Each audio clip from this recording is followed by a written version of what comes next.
The contributions by way of electoral bonds to just this one party ruling at the center is more than 5,000 crores in just a period of less than 5 years. Now just look at that figure.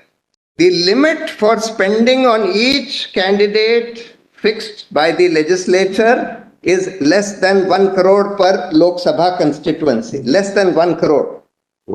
Yes, the requirement is that they have to give a KYC, whoever purchases electoral bonds.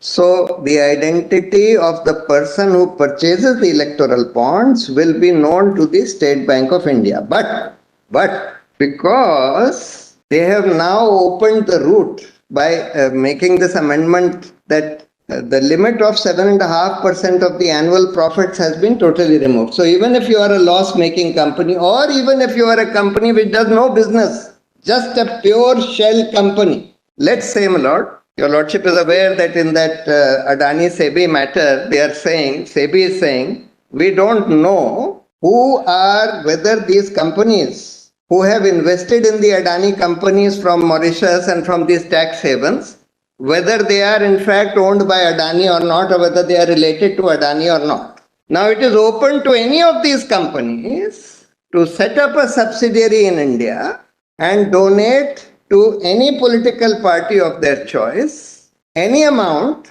even if it's a pure shell company, which means no business, no profits, just an amount is received from its parent company, which is registered in a tax haven, and that amount is given to a political party. So one of my arguments, my lord, I have three main arguments which I am going to argue before your lordship against these electoral bonds. The first is that it defeats the people's right to be informed about the sources of funding of political parties, which in my respectful submission and in the light of several judgments of this court, is a fundamental right of citizens under Article 19(1)(a).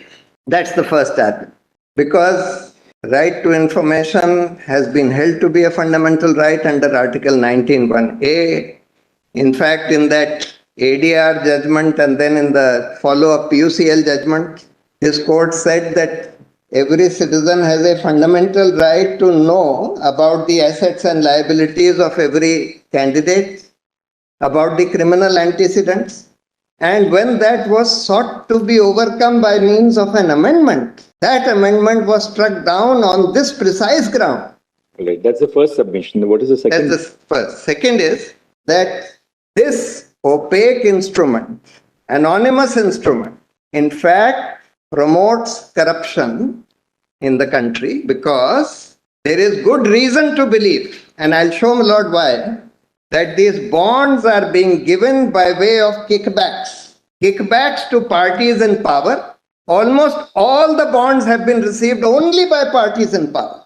More than 50% have been received only by the ruling party at the center, and the rest have been received only by the ruling party in the states. Virtually nothing, not even 1%, has been received by opposition parties which are not ruling in the center or at the states. And virtually all the bonds have been purchased by corporates, by companies, because they are almost all of denomination of 1 crore and above. 95% are in the denomination of 1 crore. 1 crore. Therefore, my lord, and you have simultaneously amended you have removed the cap on corporate donations and amended FCRA. All right, there's a second submission. That's the second submission. The third submission is, my lord, it disturbs and indeed destroys democracy in this country because it does not allow a level playing field between political parties which are ruling versus political parties which are in opposition, or between political parties and independent candidates. It will have, in fact, my lord, just to give your lordship a small figure, in the last 5 years, of which since the electoral bonds were introduced, 2017 they were introduced, 17, 18 to 21, 22, 5 years? 5 years. The contribution to political parties by way of electoral bonds has far exceeded any other method of contributing to political parties. Not only that, the amounts are so large. Just take one party, the ruling party at the center. The contributions by way of electoral bonds to just this one party ruling at the center is more than 5,000 crores in just a period of less than 5 years. Now just look at that figure. The limit for spending on each candidate fixed by the legislature is less than 1 crore per Lok Sabha constituency, less than 1 crore. If you set up candidates in all the constituencies in the country, the total amount that can be spent by the candidates of any political party is less than 500 crores in a Lok Sabha election. In just these 5 years, one party which has received the bulk of the political funding by way of electoral bonds is getting more than 10 times the maximum permissible expenditure on elections by its candidates. More than 10 times. So just see, my lord, what this is doing to our democracy.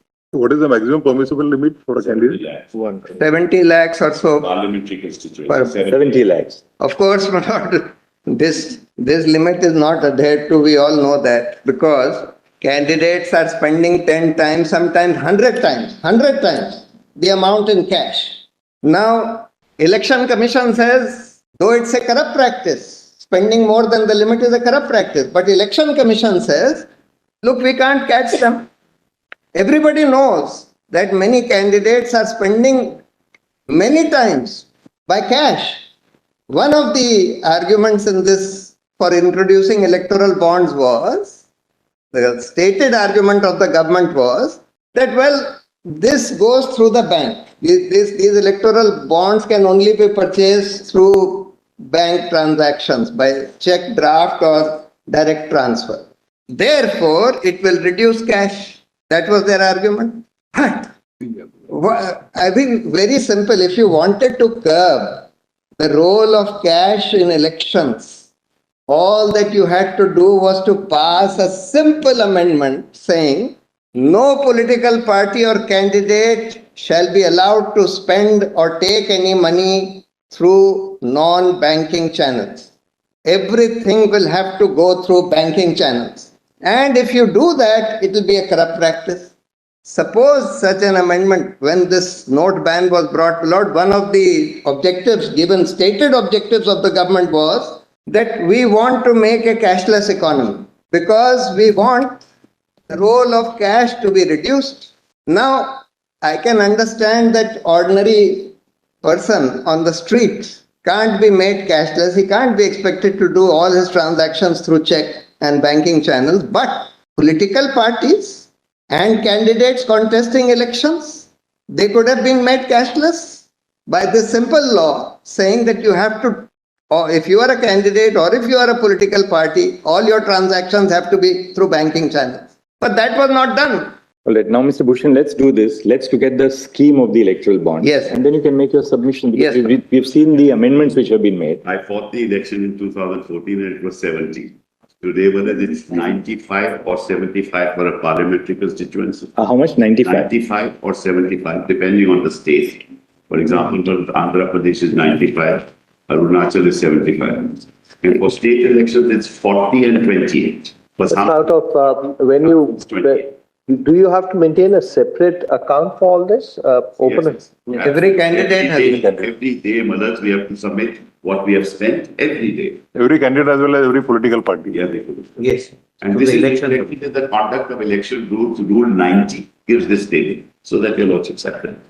Just one last thing I wanted to show, the amendment in the FCRA, just for your lordship's clarity, that is at page. So earlier, my lord, foreign source included, 3 is a foreign company. By this amendment, at page 11, my lord, provided that where the nominal value of the share capital is within the limit specified under FEMA or rules or regulations made thereunder, then, notwithstanding the nominal value of the share capital of a company being more than 1/2 of such value at the time of making the contribution, such company shall not be a foreign source. So if you are a subsidiary of a foreign company and you own even 100% of the shares of your subsidiary, provided it is within FEMA, it's not regarded as a foreign source. So even the subsidiary of a foreign company can now donate to political parties. That's why this is important. Actually, this was a whole slew of amendments brought almost together, 2016 and 2017. It's a bouquet. And by this bouquet, because that limit has also been removed, therefore, my lord, it's allowing shell companies also to donate. Earlier, shell companies could not have because there was a limit, 7.5%. Now, shell companies can also donate. You can set up, you have a foreign company which is in a tax haven. You set up a subsidiary here as a shell company, and through that you buy electoral bonds and donate to a political party, and nobody comes to know that a foreign company is now financing this political party, or these companies are financing this particular political party, etc. Electoral bond means a bond issued in the nature of a promissory note, which shall be a bearer banking instrument and shall not carry the name of the buyer or the payee. It's like cash. Only difference is that it's a cash which can go up to 1 crore. It's a note which can go up to 1 crore, from 10,000 to 1 crore. Today, my lord, we have only notes of 500 rupees or less. Even 2,000 rupees has now been demonetized. But here, it's 10,000 to 1 crore. That's 1,000 to 1 crore. 1,000 to 1 crore. Only political parties registered under 29A of the RP Act and have secured not less than 1% of the votes polled in the last general election to the House of People or the Legislative Assembly, as the case may be, shall be eligible to receive the bond. So this itself restricts it to only those parties. Not all parties are eligible. Those who have received at least 1% vote, either in the Lok Sabha or in the State Assembly. The bond shall be encashed by an eligible political party only through a bank account with an authorized bank.